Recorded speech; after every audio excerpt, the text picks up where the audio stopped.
Programme mondial de dépeuplement de Kissinger de 1974. Implication de la croissance démographique mondiale pour la sécurité des États-Unis et les intérêts à l'étranger. Un rapport de Kissinger classifié et bien après déclassifié par la Maison-Blanche.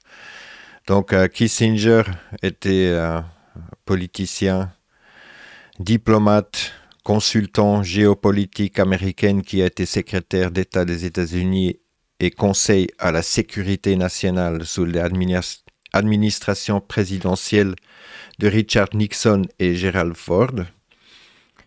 Et par la suite, il a aussi toujours eu beaucoup d'influence un petit peu partout. Donc lui, il fait ce rapport, il a investigué ce rapport, où on peut lire, on va directement aller un petit peu à la fin, juste pour prendre quelques exemples. La stérilisation des hommes et des femmes a reçu une acceptation étendue dans plusieurs domaines lorsqu'une procédure simple, rapide et sûre est facilement disponible. La stérilisation des femmes a été améliorée par des progrès techniques avec la laparoscope et les simplifier et grandement les techniques chirurgicales abdominales. D'autres améliorations de l'utilisation des clips tubaux approchent des trans... Bon, on laisse les mots techniques, on vous laisse les lire. Plus simples pouvant d'être développées. Pour les hommes, plusieurs techniques d'actuellement sont prometteuses, mais nécessitent plus de raffinement et d'évaluation. Et justement, ils mettent aussi directement combien d'argent ils aimeraient investir, rien que pour ce cas-là. On prend jusqu'encore un autre exemple, après on va faire le document un petit peu plus précis.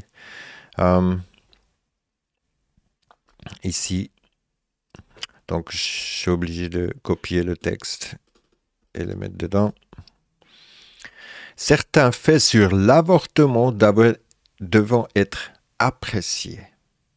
C'est toujours très bas dans le document, donc c'est un rapport de 123 pages sur comment contrôler, manipuler et dépeupler la Terre.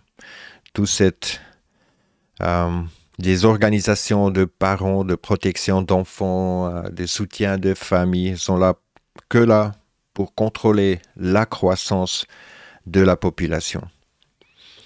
Aucun pays n'a réduit sa croissance démographique sans recourir à l'avortement.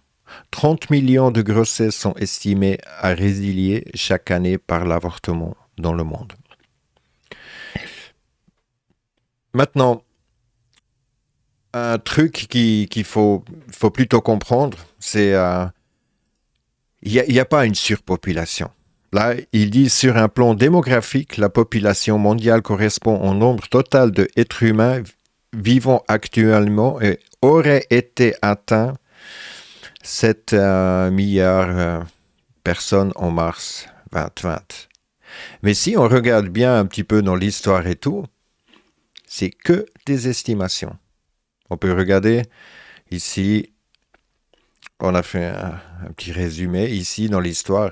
Les estimations dans la population mondiale, par leur nature, sont un aspect modernité, possible seulement depuis l'ère de la découverte. Les premières estimations de la population mondiale datant du XVIIe siècle. Il estimait la population mondiale de 300 millions, estimation moderne allant du près du double à ce nombre.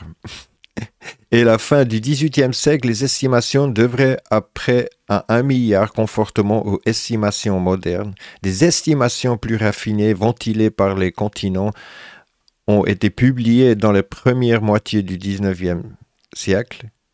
À 600 millions à 1 milliard début des années 1800, 800 000, bref. Elle est là.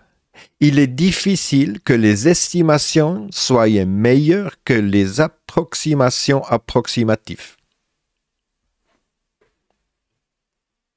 Ils n'ont jamais compté. Par contre, ils ont continué dans leur délire de faire croire qu'il y a plus en plus du monde. Un autre point très important, c'est que même s'il y aura 8 milliards de personnes, on pourrait tous vivre avec une maison, un énorme jardin et même encore la terre. Seulement tous, chaque humain sur Terre aujourd'hui pourrait vivre en Floride. Dans le continent. Tout le monde. 95% de toute la Terre, sur Terre, pas dans l'eau, est inhabitée. Il faut arrêter de croire que tous ces chiffres, c'est exactement la même situation qu'on nous fait aujourd'hui. On nous montre des chiffres, il ne se passe rien. Et quand on va à travers du document et la motivation que les gars ils ont pour réduire la population mondiale ou pour ce qu'ils prétendent c'est comme Bill Gates, hein, ils prétendent de vouloir réduire la population mondiale en leur donnant une meilleure santé, une meilleure vie. Et puis ça, c'est exactement la même théorie. Et puis ça ne vient pas de nulle part. C'est ça aussi qu'il faut comprendre. Et là, un exemple de beaucoup, la première moitié du XXe siècle, la Russie impériale et l'Union soviétique a été marquée par une succession de grandes guerres, famines et catastrophiques ont causé perte de population de grande échelle, environ 60 millions de morts en excès. Après l'effondrement de l'Union soviétique, la population a diminué de manière significative, même après, de 150 à déjà 7 millions de moins dans les dernières 30 ans. Mais c'est seulement stabilisé vers 2013. Il y a quand même des trucs chelous là. Hein. Il faut monter à 8 fois plus de personnes. Et cette question de 8 fois plus de monde en 100 ans, on peut calculer soi-même. Hein. Il faut que tout le monde fasse des gosses. Ça, c'est un truc. De l'autre truc, c'est en augmentant 8 fois, c'est bien possible qu'en ville, il y a 8 fois, peut-être 10 fois plus de monde qu'il y a 100 ans, et même les agglomérations. Mais si on voudrait toute la population mondiale qu'elle soit montée 8 fois, il faudrait aussi que dans l'urbaine, qu'il y a 8 fois plus de personnes. Et ça, c'est pas le cas. Ça, c'est certainement pas le cas. Il y a plutôt 8 fois moins de personnes. Donc, les gens, ils se sont déplacés en ville où on peut les compter puis faire croire qu'il y a une certaine surpopulation. Donc, il faut faire très attention avec cette idée, en fait, si nous, on est vraiment autant sur Terre. Un autre aspect qui est très important et puis aussi qui rejoint ce document qu'on va voir après, c'est où les idées fondent et dans quel type d'action font bouger le monde. Les gouvernements. Mais qui fait bouger les gouvernements? Et là, ils sont très clairs. Que vous soyez conscient ou non, les groupes de réflexion, think tank, on les appelle, et influencent notre vie, notre vision du monde, non seulement par des mesures politiques au sein du gouvernement, mais aussi par vos croyances personnelles et les médias que vous utilisez. Bien que vous puissiez reconnaître les noms de quelques groupes de réflexion, beaucoup fonctionnent en dehors des yeux du public, avec le nom anodin, qui ne font pas grand-chose pour décrire leurs objectifs et leurs objectifs. Après, il y a ces noms un petit peu plus connus. Et puis un autre, il dit « Beaucoup pensent seules les législatures, les présidents et les juges font tourner le monde », déclare Dr. Jed McCoskey, directeur académique Influence, Université Wake Forest. Mais les think tanks ont énormément à dire sur quoi, où, quand, pourquoi et comment les événements actuels se passent, déclare Moscou. Les leaders d'opinion et think tanks parcourant les couloirs du pouvoir à travers le monde, les influences, les lobbies, et les influences sur les politiques et les procédure gouvernementale est énorme, en mettant en lumière les think tanks les plus influents et que leur agenda aidant un lecteur à voir qui sont ces groupes et quels sont leurs accents omises. Les think tanks existent pour exercer une influence là où où ils le jugent plus utile. Quantifier cette influence est difficile. Voilà, mais là, apparemment, lui, il prétend de faire une claire.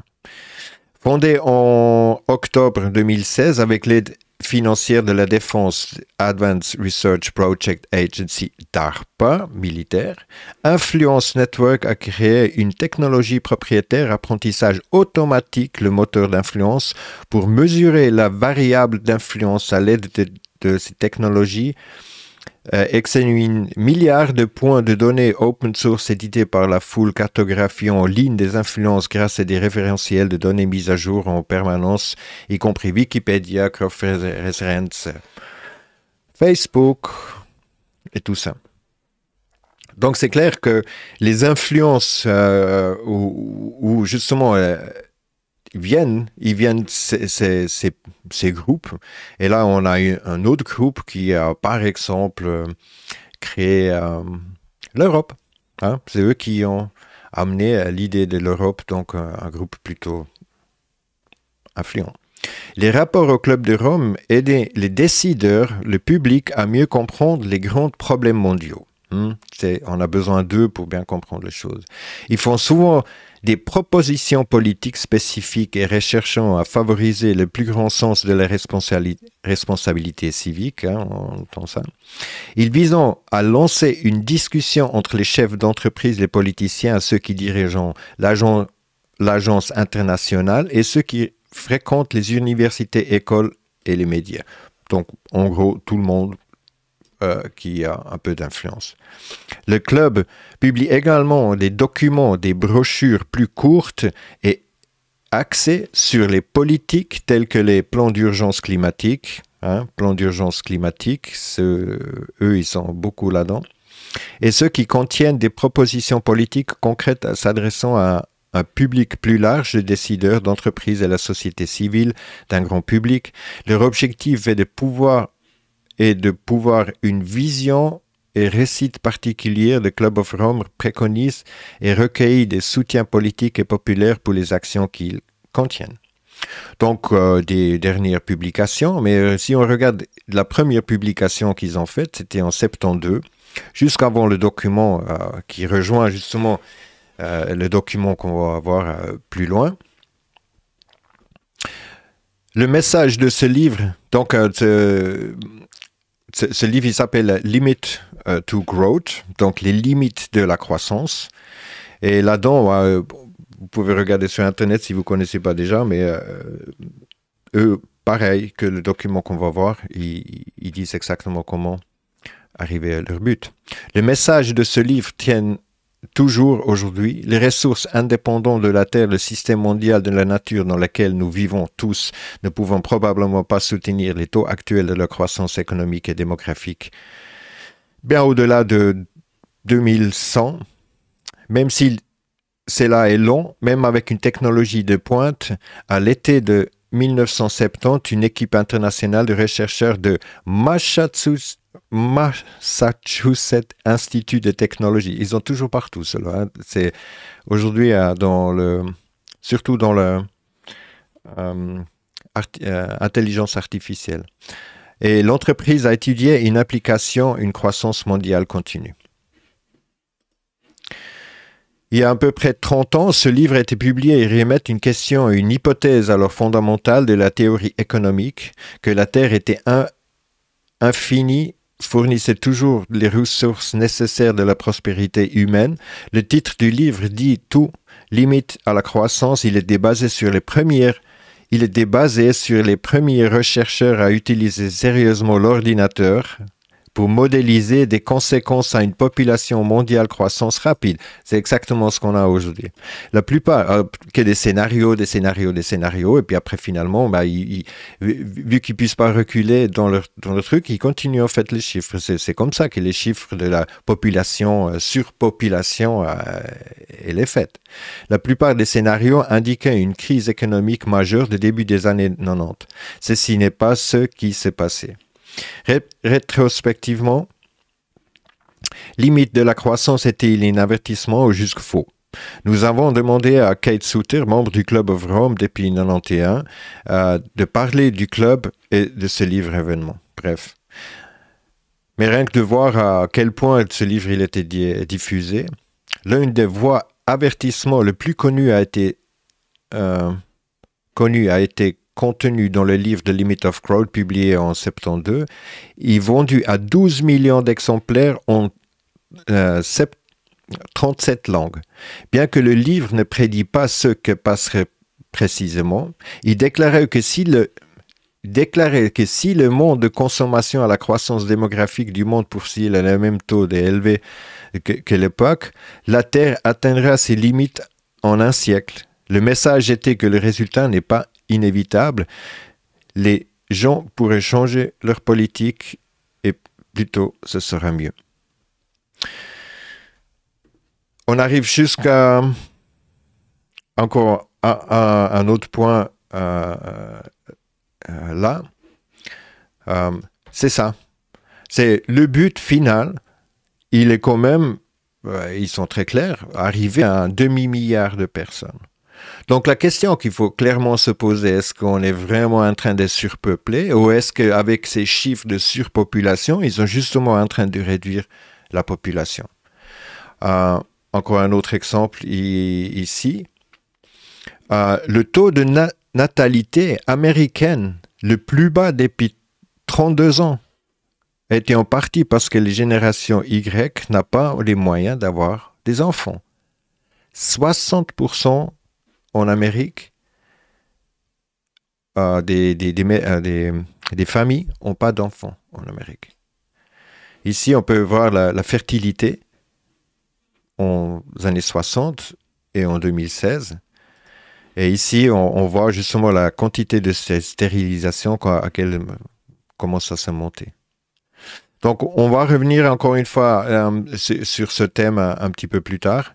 On va déjà regarder un petit peu dans le document, si on arrive à l'ouvrir. Voilà.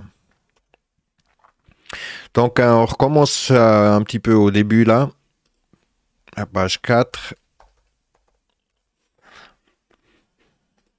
Alors, bien sûr, au début, ils font le scénario de catastrophe pour faire peur à tout le monde, pour que ceux qui sont en train de voir ou lire ça, qu'ils connaissent bien le problème. La croissance de la population mondiale depuis la Deuxième Guerre mondiale est quantitativement et qualitativement différent que toutes les époques antérieures de l'histoire humaine.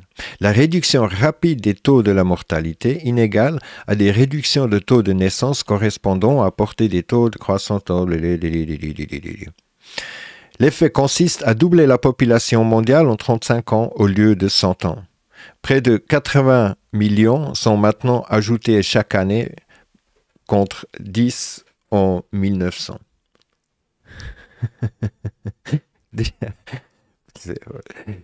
Ouais. Estimation. Pas oublier les estimations. Donc, sur la page 8, et le document, vous trouverez après dans le lien dessous qui va sur le site. Et là, vous trouverez tous les liens qui sont en anglais, qu'il faut après traduire par la suite. Mais le document, c'est un PDF. C'est pour ça qu'on ne peut pas directement traduire. Le rythme de la migration interne provenant de la campagne sur les villes est enflé et considérablement intensifié par une croissance démographique rapide. Voilà. Ils connaissent très bien la chose. C'est pas justement que la population elle est vraiment montée, mais elle est juste venue en ville. Alors, la question centrale de la politique de la population mondiale en 74 est savoir si l'humanité doit rester sur une piste de population ultime de 12 à 15 milliards. Hein, c'est avec ça qu'ils ont fait peur. Et puis aujourd'hui, si on est jusqu'à 8, c'est toujours trop, mais ils ont déjà quand même bien fait leur travail pour que ce ne soit pas le cas. Toujours des chiffres, toujours. Il n'y a pas d'approche unique qui résoudre le problème de la population. Donc, la population, c'est un problème.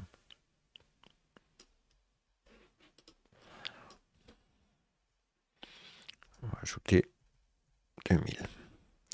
Les actions visant à maintenir le niveau ultime aussi proche que possible de 8 milliards, plutôt que permettre d'atteindre 10, 13 milliards au plus. Les actions visant à maintenir le niveau ultime, voilà, où on est maintenant. C'est drôle quand même.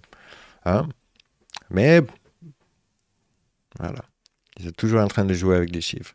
Bien que des objectifs spécifiques dans ce domaine soient difficiles à déclarer, notre objectif devrait être du monde atteindrait un niveau de fertilité de remplacement une famille de 2 enfants en moyenne d'ici à l'an 2000. C'est ça. Si la population reste stable, il faut 1 enfant par adulte. C'est pas difficile à comprendre. S'il y a 3, bah, on commence à monter, puis s'il y en a 1, bah, on commence à descendre. Bah, en Chine, depuis longtemps, ils font la politique de 1 enfant. Ah, ils ont même tué des enfants parce que justement, c'était pas le bon. Et puis après, bah, vu qu'ils avaient que le droit à 1, bah, ils ont vite à même tuer après la naissance et tout. Donc, il y a des horreurs qui sont déjà passées, et puis on va voir que ce document-là, il a déjà beaucoup à voir dedans.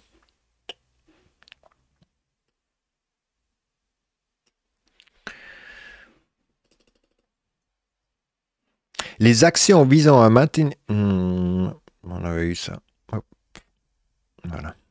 Le plan d'action mondial. Ah, ils appellent ça comme ça. Le plan d'action mondial de la population n'est pas auto-applicable et nécessitera des efforts vigoureux des pays intéressés, des agences des États-Unis et d'autres organismes internationaux pour rendre efficace.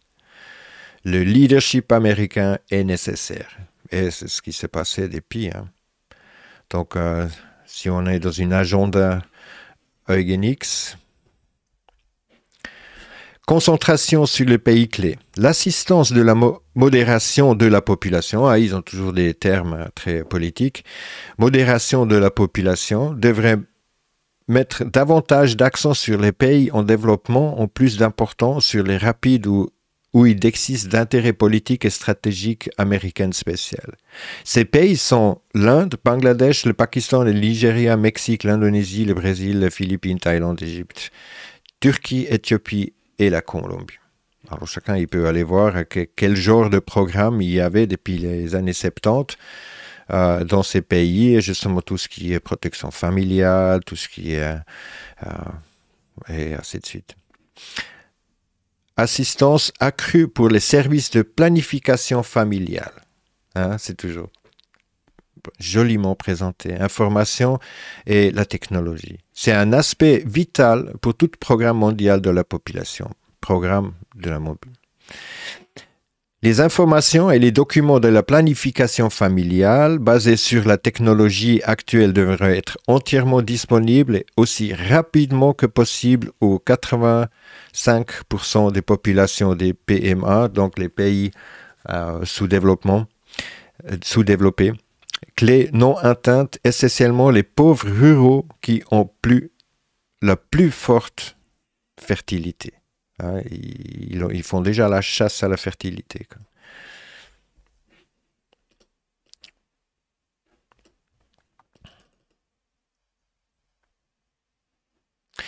Créer des conditions propices au déclin de la fertilité. Vomir. Pour ces mérites et conformes aux recommandations du plan d'action mondial de la population, la priorité devrait être donnée dans le programme d'aide générale aux politiques de développement sélective dans les secteurs offrant la plus grande promesse, une motivation accrue à la taille de la famille. Putain, mais c'est exactement comme ça qu'ils le font. Hein. C'est la propagande qu'ils font pour ce genre de merde. C'est exactement comme ça qu'ils font. Soutien pour la famille. Et puis finalement, tout le monde est dans la merde. On connaît tout ça. Le plan d'action mondial de la population et les résolutions adoptées par un consensus de 137 pays lorsque de la conférence de population mondiale en août 74, mais pas idéal, constituant un excellent cadre pour développer un système mondial de programmes de planification population familiale. Et il ne faut pas oublier qu'aujourd'hui, chaque pays qui est à l'ONU, ils doivent accepter de toute façon tout ce qui vient de l'ONU sans poser de questions ou quoi que ce soit. Donc, on continue. Voilà, ici, on va aller 21, page 21.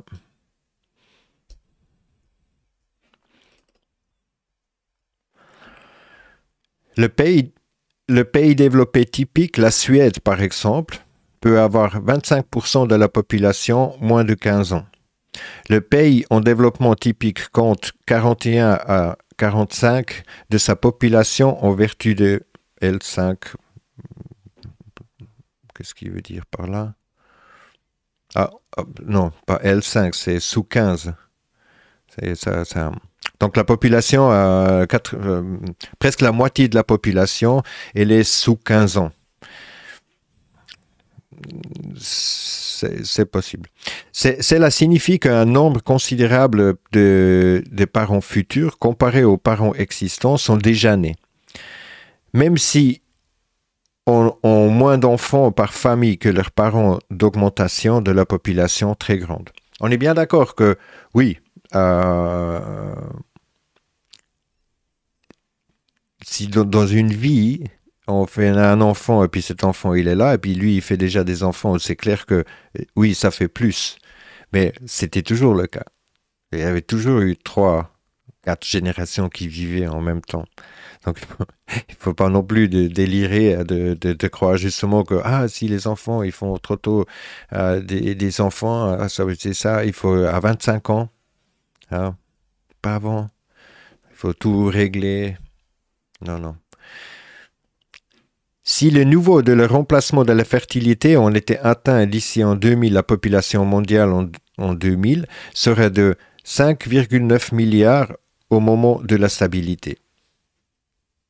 Voilà, donc c'est ce qu'ils ont promis, mais aujourd'hui, ils sont clairs, ils ont dû laisser les chiffres aller jusqu'à cette hauteur-là. Alors ici, on va juste agrandir cette page un petit peu pour en voir un petit peu mieux. Donc ici, le déclin de la fertilité, on peut voir entre 1960 et 1970 ici, le déclin de la fertilité annuel en pourcent, en Hong Kong 4%, Singapour 6,4%, Taïwan 3,6%, 4,4%, 1,6% et ainsi de suite. Mauritaurus, toujours les pays les plus pauvres et puis tout. Ou le déclin de la fertilité. Et ça, c'était déjà... il y a encore un autre ici, justement. Donc, le déclin, encore une fois, ici dans les différents pays. Projection. Donc, la projection, elle est atteignable si les pays ils jouent le jeu. Voilà. Donc, on va maintenant aller un petit peu plus haut ici. Plus bas, plutôt dans le document. Ici. Peut-être la tendance, la population le plus importante du point de vue des États-Unis est la perspective de la population du Mexique. Passe de 50 millions en les années 70 à plus de 130 millions d'ici l'an 2000. Même dans les conditions les plus optimistes, dans lesquelles la fertilité moyenne du pays tombe à un niveau de remplacement d'ici en 2000, la population du Mexique dépasserait probablement 100 millions d'ici à la fin du siècle. Donc on va voir qu'est-ce que c'est la situation actuelle du Mexique. Voilà. 130 millions. Et si on regarde la courbe, elle est droite vers le haut. Donc, c'est exactement comme ils ont, disons, prédit au cas le pire. C'est exactement le chiffre que, même, peut-être ils se sont dépassés de 20 ans un petit peu, mais c'est incroyable comme le chiffre il monte.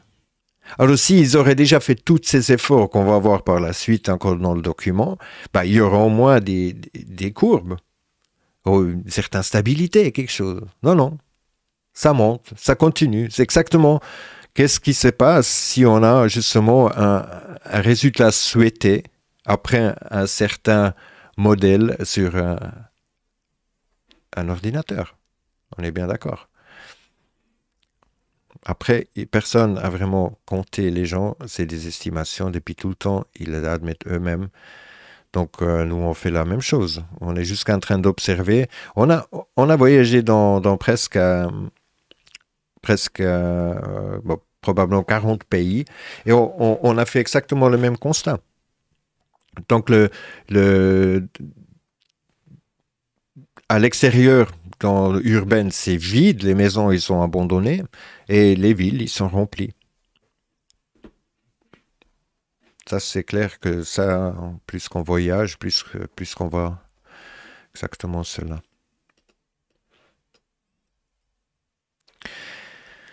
Il n'y a pas d'approche unique, simple du problème de la population qui fournira une solution technologique.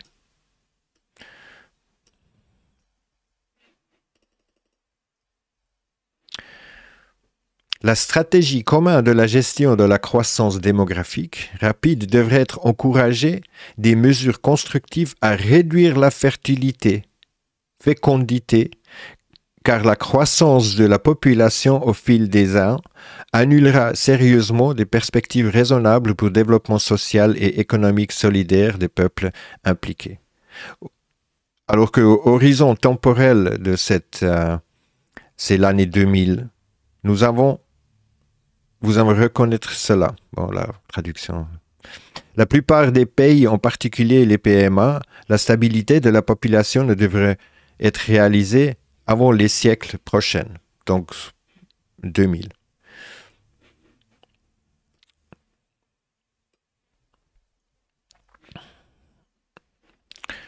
Enfin, je copie. De l'année à l'autre, nous en apprenons davantage sur le type de réduction de la fertilité étant réalisable dans les différentes situations.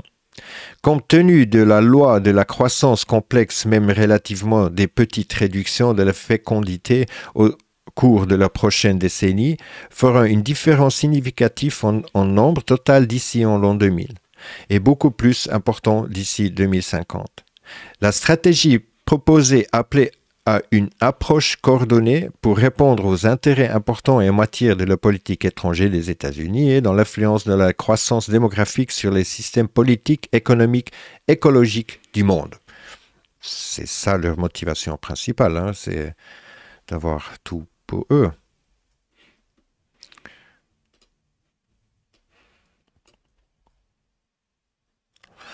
Par exemple, au Mexique, notre stratégie se concentrait principalement sur le travail, principalement par le biais d'agences, c'est ça.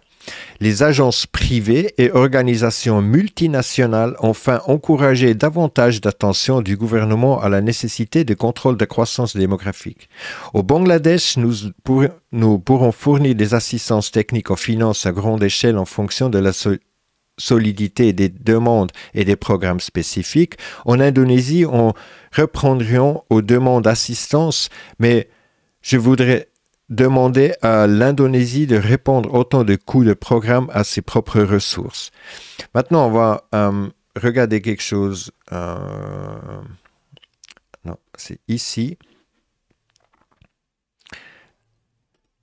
c'est ça. Alors ici, on trouve des organisations différentes qui ont des buts, par exemple ici, alors que l'anxiété climatique augmente, ces femmes choisissent de ne pas avoir d'enfants. Le changement climatique influence les choix, nanana.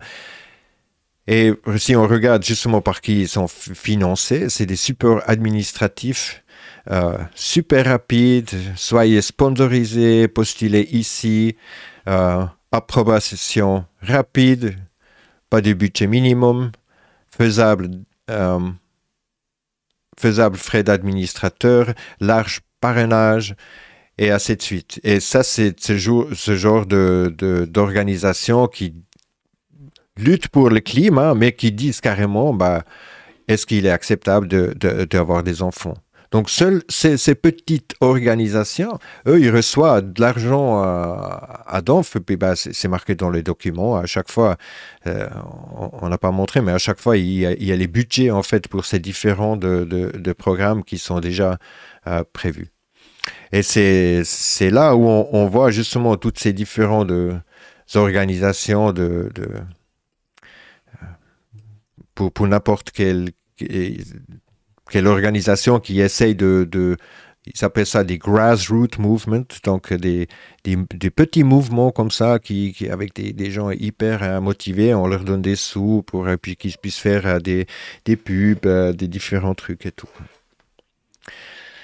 Expérience passée suggère que les services de planification familiale facilement disponibles sont un élément essentiel et efficace dans la réduction de taux de fécondité dans les PMA, dans les pays sous-développés.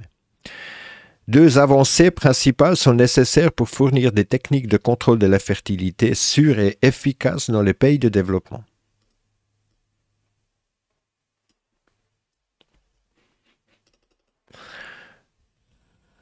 Donc, toujours facile, gratuit et tout ça. Améliorer l'efficacité des moyens actuels de contrôle de la fertilité et le développement. Nouvelles technologies qui sont simples, peu coûteuses, efficaces, sûres, durables et acceptables pour les utilisateurs potentiels. Cela implique à la fois des chercheurs à la base de recherche et des opérations de base pour juger de l'utilité des approches nouvelles ou modifiées dans les conditions dans les PMA. Les deux objectifs devraient avoir une priorité très élevée avec un financement supplémentaire nécessaire conformément aux divisions actuelles ou ajusté des travailleurs entre autres donateurs, organisations impliquées dans ces domaines de l'assistance de la population. Donc, par exemple, le monde de Bill Gates. Lui, il est aussi, bien sûr, là-dedans. Et jusqu'aux francs-maçons et tous ces, disons, bienfaiseurs, et puis tout, ils sont tous là-dedans. Il est clair que la disponibilité des services et d'informations contraceptifs n'est pas une réponse complète aux problèmes de la population. Compte tenu de l'importance des facteurs socio-économiques dans les déterminations de la taille et de la famille souhaitée, la taille de la famille souhaitée, la stratégie d'assistance globale devrait se concentrer de plus en plus sur des politiques sélectives qui contribuent au déclin de la population ainsi que d'autres objectifs. Ouais. C'est clair que on trouve finalement beaucoup de gens, justement, à travers tous ces différents mouvements prépayés, Soros et tout ça, que tout ça est en grand marché d'avancée. Il existe d'autres politiques qui semblent également favoriser la réduction de la fécondité, mais qui peuvent être en conflit avec les objectifs non populateurs, par exemple envisager d'apporter un grand nombre de femmes dans la population d'actifs des pays professions où le chômage devrait être élevé, montante. Donc, c'est aussi, justement, il commence à calculer aussi combien la femme elle devrait payer. Et là, on voit très clairement que leur façon d'expliquer les choses. Un détail qu'on oubliait, ce document, il est sur le site gouvernemental des États-Unis. Donc, c'est pas un faux, hein, il est encore en ligne, vous pouvez le voir après. Se concentrer sur l'éducation et l'endoctrinement dans la génération croissante d'enfants concentrant l'opportunité de la petite taille de la famille. Donc, de déjà faire comprendre aux enfants que c'est important d'avoir une petite taille de famille. On va juste regarder vite ici comment ils sont en train d'endoctriner. Justement, maintenant, ils utilisent le changement climatique. On va juste vite écouter un tout petit extrait. I'm going to try to disrupt your assumptions a little bit here this morning. I really want you to remember and take in what I'm about to say to you, because it's very important. Alors, c'est déjà très important, et puis il va faire tout son speech. It's a hard message and an absolutely crucial message. So I'm going to start with a little bit of disruption.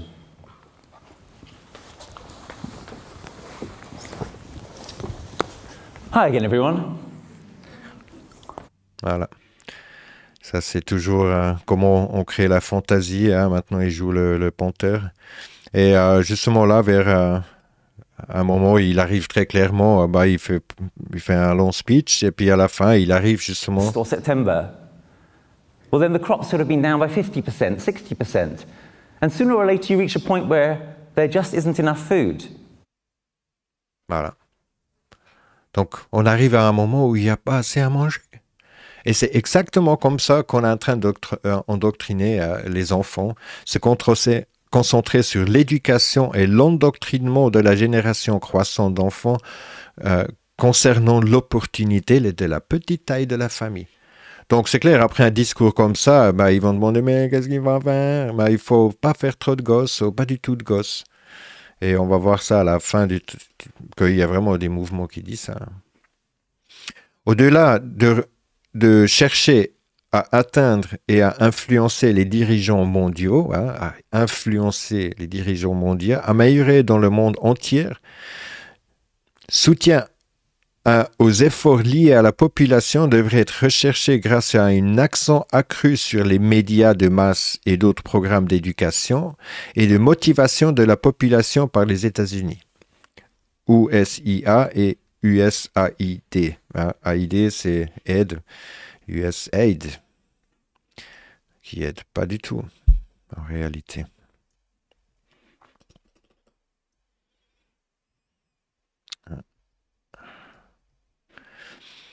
Un autre défi consistera à obtenir la meilleure compréhension et le soutien du public américain et le Congrès pour le fonds supplémentaire nécessaire à un tel effort compte tenu des demandes de ressources concurrentes. Puis on verra où ils mettent le plus de sous de tout. Ouais. Approche personnel du président, du secrétaire d'État ou d'autres membres du cabinet et leurs députés principaux sera utile dans ces efforts. Le Congrès et le public devraient être clairement informés que le pouvoir exécutif est sérieusement inquiet du problème, mérite de son attention supplémentaire, comme on a vu dans justement les think tanks et puis les lobbies, comment ils sont dans les couloirs du président jusqu'à lui. Les représentants du Congrès et de la Conférence mondiale de la population pouvaient aider, bien sûr.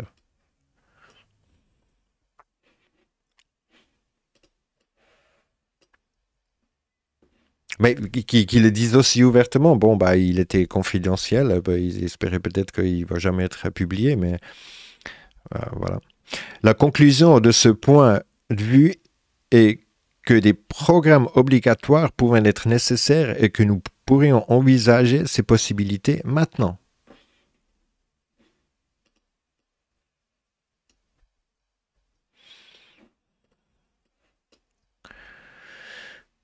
Sur quelle base ces ressources alimentaires? Donc maintenant, la question en fait, c'est est-ce qu'on peut utiliser la bouffe pour que les gens ils acceptent ce programme?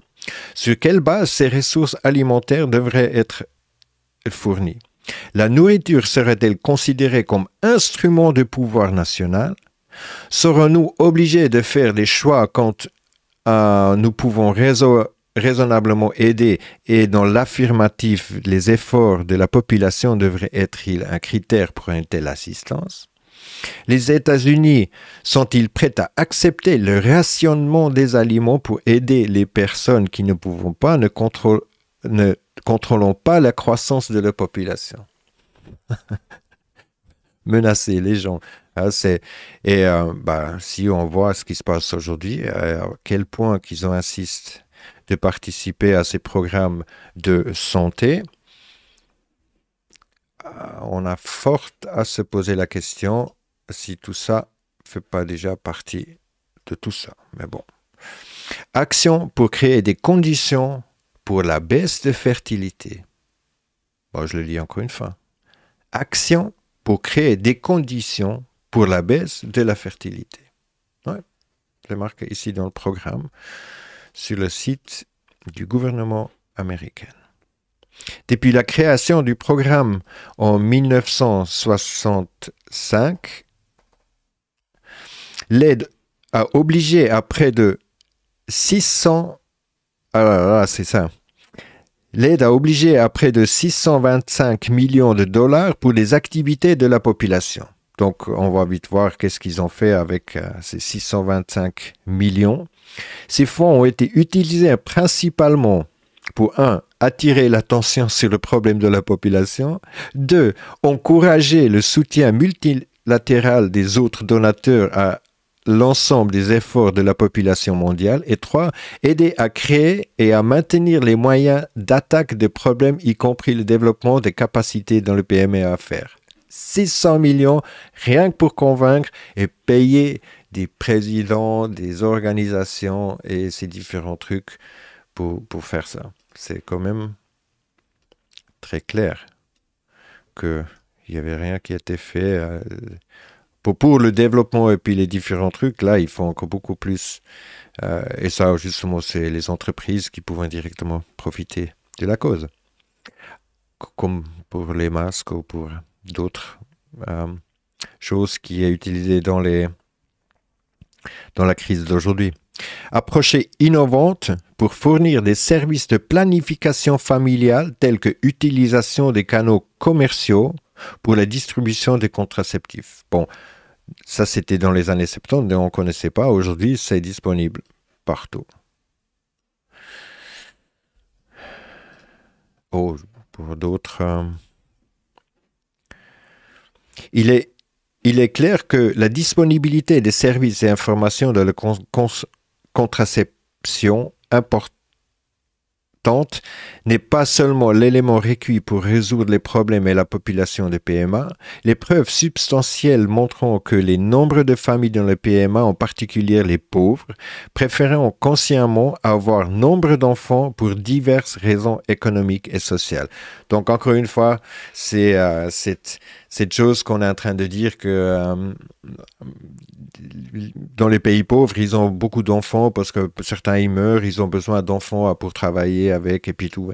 Mais si tout ça, encore une fois, nous on dit pas que on est en dessous à 1 milliard, mais si eux leur but est déjà un demi-milliard et en plus de ça, tous ces efforts qu'ils ont fait, tous ces différents trucs qu'ils ont fait, c'est clair qu'on n'est pas dans les chiffres qu'eux ils nous donnent. Ça c'est clair. Ça, c'est très, très clair que les chiffres qu'on a pour ce genre de trucs sont des résultats, des estimations sur des modèles d'ordinateurs. C'est exactement ce qu'on a aujourd'hui et on l'a très bien vu. Le désir des grandes familles diminue en tant que le revenu augmente. Ça, c'est plutôt une question psychologique. Plus de l'argent. Dès qu'on a plus d'argent, on a moins de temps. Hein, c'est vite vu. On a plus gros ego. On est en train de justement de plutôt en vouloir plus, donc moins de temps pour la famille, et ainsi de suite. Donc ça c'est du lourd psychologique. Hein. On peut dire que c'est peut-être direct mot de Freud. Dans ce contexte, la population... Ah, qu'est-ce qui s'est passé là? Hop, comme ça. Dans ce contexte, la population devrait être considérée comme une variable qui interagit à divers degrés avec un large éventail de programmes de développement. De la stratégie américaine devrait continuer à souligner l'importance de prendre en compte la population dans ses activités planification familiale.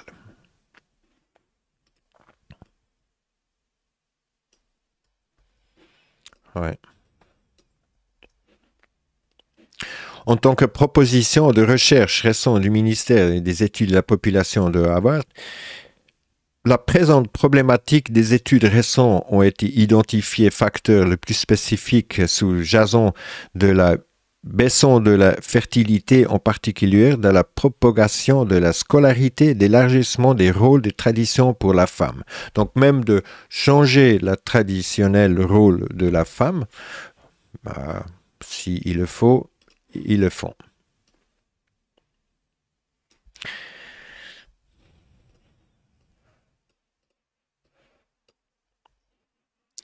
Maintenant, la Banque mondiale pourrait fournir des crédits à faible taux d'intérêt aux PMA pour l'élaboration des services liés à la santé à faible coût des populations négligées, mais n'a pas encore pris une décision politique de le faire.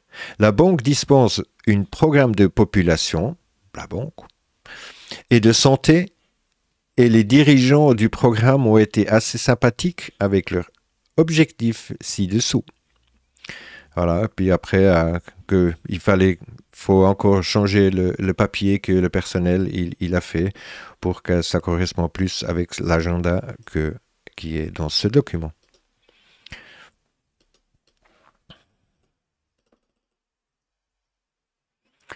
La participation de la banque dans ce domaine ouvrira des nouvelles possibilités de collaboration, bien sûr. Là, il y a tout le monde, si la banque le fait avec, il y a tous les gens qui veulent faire de la thune, ils vont participer. L'Organisation mondiale ne doit pas manquer, l'OMS, et sont homologués pour l'Amérique latine, l'Organisation panamérique de la santé, PAHO, qui est aujourd'hui aussi l'OMS, fournit actuellement une assistance technique et dans l'élaboration et de la mise en œuvre de projets de santé financés par les mécanismes de financiers internationaux, blablabla. Donc, même mettre tous les services sur le coup directement. L'OMS devrait être invitée à prendre le leadership dans un tel arrangement et est prête à le faire. Et aujourd'hui, il le fait. Quasi tout ce qui s'est passé, tout ce qu'ils ont dit dans ce document est finalement arrivé. Hein. L'objectif principal de l'aide dans l'agriculture, le développement rural et la concentration en matière de production alimentaire est augmenter de la qualité de vie rurale. Donc même, il s'y prend aux agriculteurs. L'élément stratégique majeur est la concentration sur l'augmentation de la production des petits agriculteurs grâce à des assistances et à la fourniture des technologies améliorées, intrants agricoles de soutien institutionnel, etc. Qu'est-ce qui s'est passé? Tous les petits agriculteurs ont disparu et aujourd'hui on n'a plus que des énormes fermiers qui produisent plus que du Monsanto. Ils ont vraiment allé loin avec ce document, c'est incroyable. L'effort actuel visant à réduire le taux de natalité dans les PMA, y compris l'aide du sont largement réalisés chez les adultes et leurs années de reproduction. Seule l'attention nominale est accordée à une éducation de la population ou l'éducation sexuelle dans les écoles et dans la plupart des pays, aucune n'est donnée dans les notes très précoces qui sont seules la réalisation. Ça, c'est fou quand même. Même s'il prend c'est déjà planifié là-dedans, s'il prend aux enfants au plus tôt.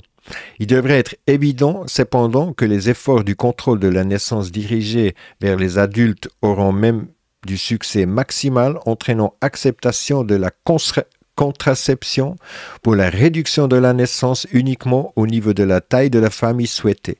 Des études de la connaissance, attitude de la pratique dans le nombre.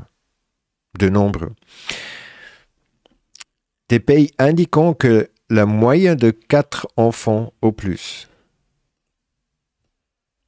Ouais, la traduction un peu bizarre à nouveau. Je pensais parce que ça saute la ligne et puis après il pense que c'est une autre phrase. Bref, vous voyez en gros. Les agences américaines soulignent l'importance de l'éducation dans les prochaines générations des parents, à compter les écoles primaires vers l'idéal de la famille de 2 enfants. Voilà.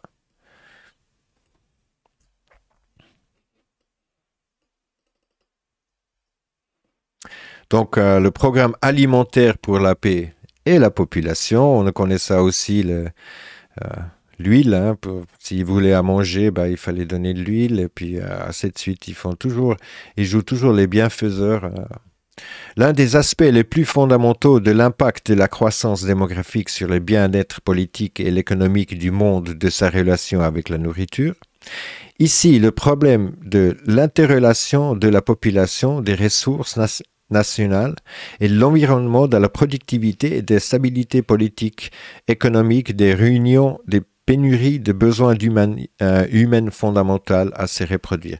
Donc, leur idée, c'est qu'il faut créer cette banque internationale des ressources de l'alimentaire, qui est d'ailleurs en Suisse, nouveau, justement pour régler ça. Ça veut dire que les pays, disons, productifs, ils devraient produire assez pour qu'il n'y ait pas une certaine famine qui s'installe, parce que s'il y a la famine qui s'installe, il y a la population qui monte. Après leur propre disons, calcul. On arrive gentiment, heureusement, à la fin de ce document, parce que finalement, il ne reste plus rien dans le ventre pour vomir. En plus de créer le climat des déclins de la fertilité, hein, ça, il faut quand même, c'est fort, hein, en plus de créer le climat de le déclin de la fertilité, comme décrit dans une section précédente, il est essentiel de fournir des techniques sûres et efficaces pour contrôler la fertilité. Pour contrôler la fertilité. Hein.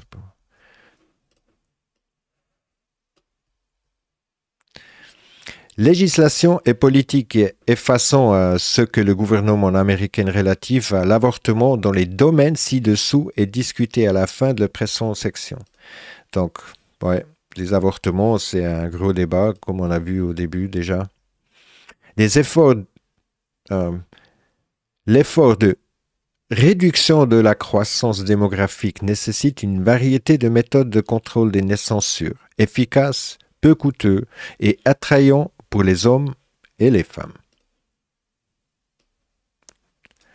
Comme le Viagra.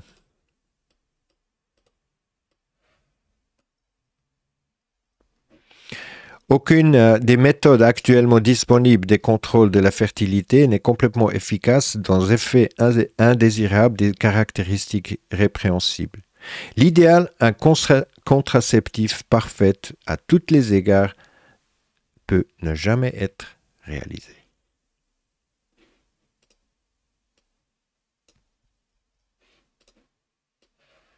Évident. Des processus de reproduction masculins sont nécessaires avant que les recherches ne puissent développer une pilule masculine, ne peuvent se faire conscrire. Les coûts de la durée de la recherche requise sont élevés et difficiles à quantifier.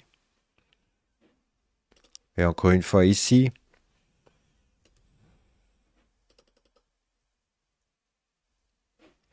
la stérilisation des hommes et des femmes a reçu une acceptation étendue dans plusieurs domaines lorsqu'un processus simple, rapide et sûr est facilement disponible.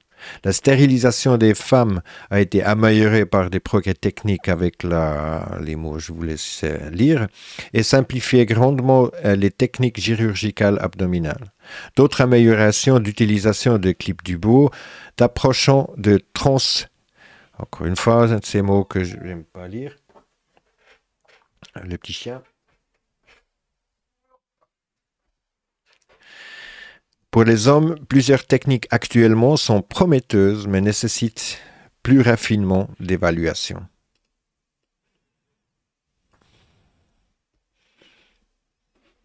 C'est vraiment un document psychopathe. Une grande affaire n'a pas encore été apprise sur les aspects fondamentaux de la fertilité masculin et féminin, de la manière dont la réglementation peut être effectuée.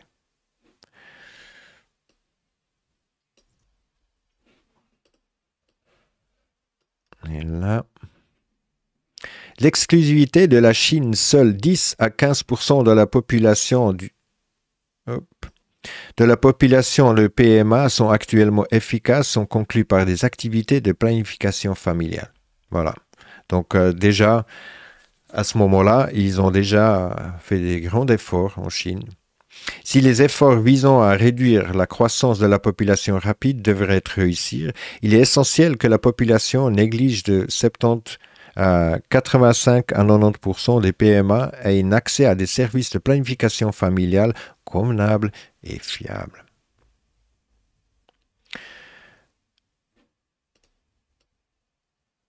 Ouais.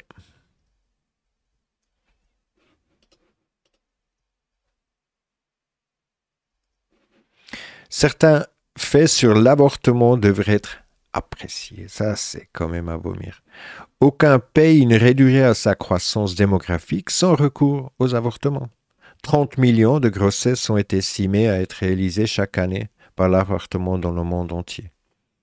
Encore une fois, ces estimations sont que des estimations, et puis c'est pareil avec tous ces chiffres qui nous balancent à la tête. Mais on le voit très clair. Bien que la Cour suprême des États-Unis a invalidé les lois sur l'avortement de la plupart des États-Unis, des États en janvier 73, le sujet reste toujours sensible politiquement. Mais aujourd'hui, effectivement, il y a encore des États il y a beaucoup d'États où c'est interdit, mais il n'y a qu'à changer l'État et puis l'affaire est réglée. Programmes d'information, l'éducation, de formation ou de communication qui favorisent l'avortement comme une méthode de planification familiale. Ouais. Si l'avortement fait partie de la planification familiale, il ne va pas rester grand-chose.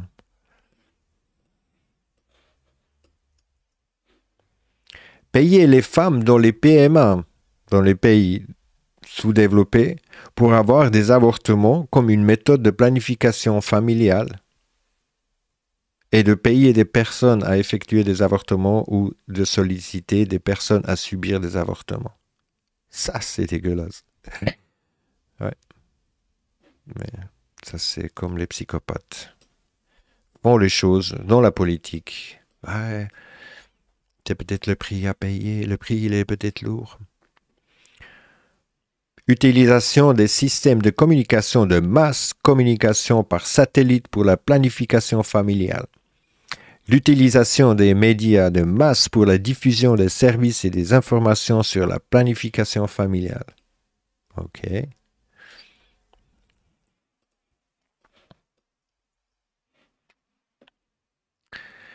Cependant, le travail de l'aide suggère la radio, les affiches, les matériaux imprimés et les divers types de contrats personnels par les travailleurs de la santé familiale ont été tendance à être plus rentables que la télévision, sauf dans les zones généralement urbaines où le système télévision a déjà été... qui atteint le plus... Qu'est-ce qu'ils disent? Ah ouais, que la télévision était déjà installée. L'utilisation des médias de masse est importante, en particulier lorsque des premières étapes consistant à sensibiliser les gens aux avantages de la planification familiale et des services disponibles.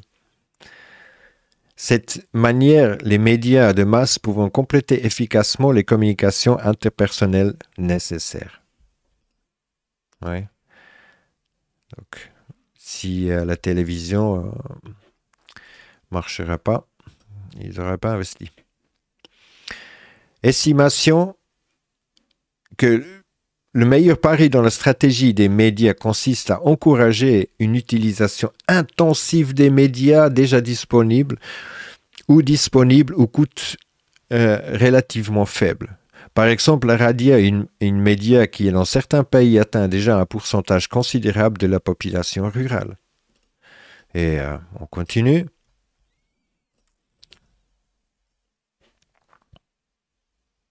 La 6e technologie de la candidature de la NASA a été lancée en orbite géosynchrone sur les îles le 30 mai 1974. Il utilisa cependant pendant un an cette position pour offrir des services de santé et l'éducation à des millions d'Américains dans les régions éloignées des États-Unis, Alaska et Appalachia. Au cours de cette période, il serait mis en disposition pendant une courte période au Brésil afin de démontrer comment un tel satellite de radiodiffusion peut être utilisé pour fournir des signaux à 500 écoles dans un réseau de télévision éducatif existant à 1400 miles nord du Rio de Janeiro. Donc, même NASA, impliqué dedans. Et on a un coquille. On a encore quelques personnes. C'est vraiment à vomir. Bien que la croissance de la population mondiale soit largement connue au sein du gouvernement, en tant que danger actuel de la plus grande ampleur appelant à des mesures urgentes, il ne se classe pas d'élever à l'ordre du jour des conversations avec les dirigeants d'autres nations. Donc, il faut que le président, il insiste chaque fois qu'il parle avec les autres nations que c'est vraiment urgent et puis c'est vraiment un danger. Recommandations. Direction générale. Le président et les secrétaires des États devraient veiller à discuter à notre préoccupation nationale concernant la croissance de la population mondiale lors des réunions avec les dirigeants mondiaux où il sera pertinent. La direction générale devrait s'accorder une attention particulière à la briefing du Congrès sur des questions de population pour stimuler le soutien de la leadership que le Congrès a exercé dans le passé. Un programme à cette fin devrait être développé par... Donc, un programme devrait être développé par ces dirigeants. Donc, on voit très bien qu'ils sont absolument motivés de faire beaucoup de choses. Donc, on va voir ici dedans, c'est ça qu'on voulait vous montrer.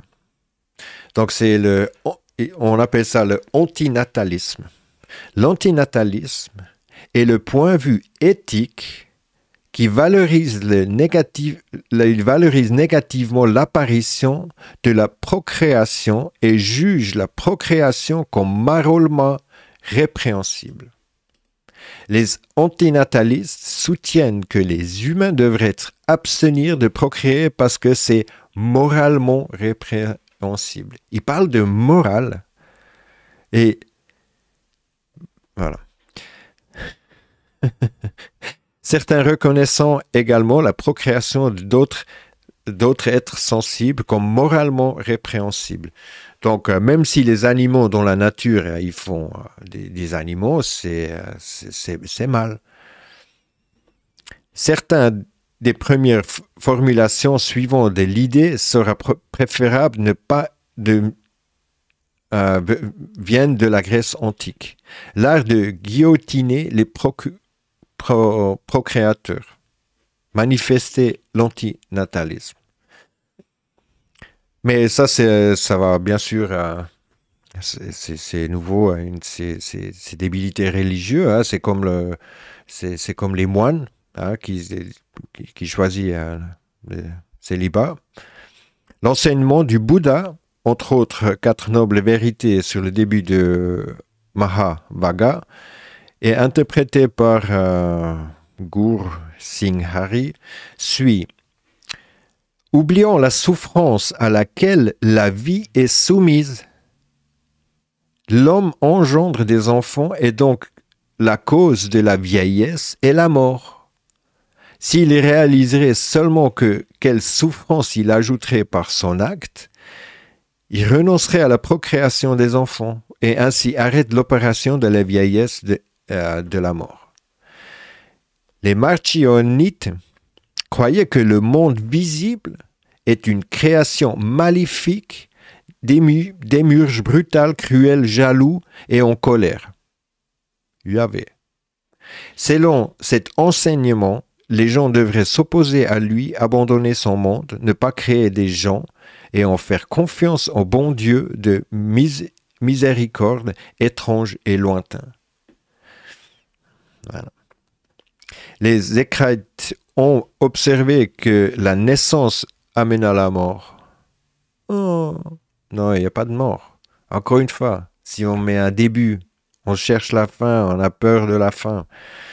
Et puis là, ils disent même que le début, ouais. Et il y a même des gens qui disent que ça crée un dommage psychologique à la femme avec la douleur et puis ainsi de suite. Psychologique et physique. Ouais.